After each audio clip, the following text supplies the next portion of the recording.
Sa tanan akong nalaagan diri no sa Mindanao nga mga lugar, grabe kanira gyud ang itatak sa ko ang hunahuna nga di gyud ko kalimot ani nga lugar kung imo ning mabisitahan.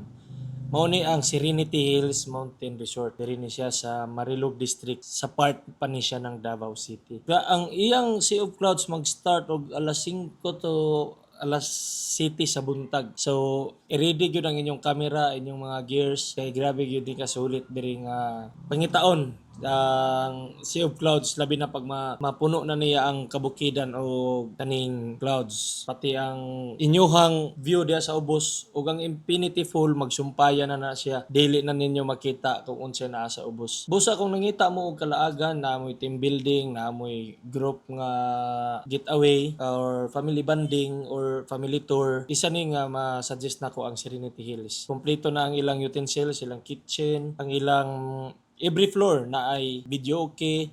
Kaya po nila mo cater og 40 packs. So, grabe ka sulit. Ang ilang swimming pool, of course, bugnaw jud kayo. Ang klima worth it as in pang bagyo ang level sa ilang klima diri sa Marilog District. So yun, thank you so much for watching.